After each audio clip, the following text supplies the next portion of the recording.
CEO TikTok Shou Zi tengah menjadi sorotan ketika sosoknya berusaha keras meyakinkan para wakil rakyat Amerika Serikat di Washington DC bahwa dirinya bukan warga negara China. Hal ini terjadi dalam kesaksiannya di depan Kongres AS saat dirinya berbagi cerita tentang latar belakang kehidupan pribadinya. Dia mengakui dirinya lahir Singapura. Dia pun mengakui bahwa dirinya memiliki istri yang berasal dari Virginia, AS. Pengakuan mengenai latar bekalangnya serta tempat lahirnya dan negara tempat ia pernah tinggal serta keluarganya sekaligus menegaskan kepada para anggota Kongres bahwa dirinya bukan warga negara China.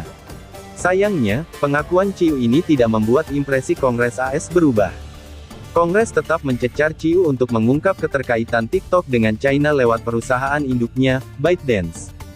Sebelum diakuisisi oleh ByteDance, TikTok adalah perusahaan asli AS yang bernama Musica.ly. Dikutip dari CNBC International, Chiu pun membantah kabar yang menyatakan TikTok mengizinkan Partai Komunis China mengakses data penggunanya. Selain itu, dia menegaskan bahwa CEO ByteDance Liang Rubo bukan anggota Partai Komunis China.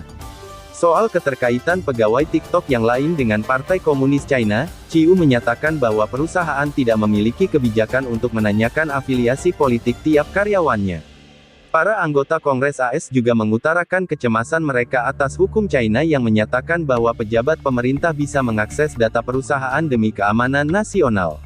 Kami tidak mempercayai TikTok akan sepenuhnya mengikuti nilai kebangsaan Amerika, yaitu kebebasan, hak asasi, dan inovasi, kata Salah Kathy McMarris, Ketua Komisi Energi dan Perdagangan, DPR AS.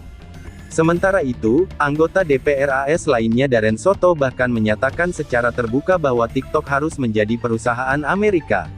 TikTok harus menjadi perusahaan Amerika dengan nilai Amerika dan mengakhiri keterkaitannya dengan Partai Komunis China.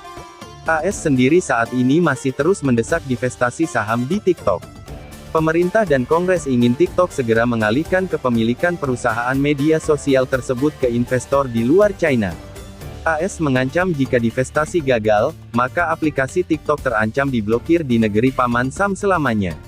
Masalah dengan TikTok ini telah berlangsung sejak zaman Presiden Trump. Saat itu, dia menilai TikTok berbahaya bagi keamanan nasional AS mengingat media sosial asal China ini dituding banyak menarik data warga AS.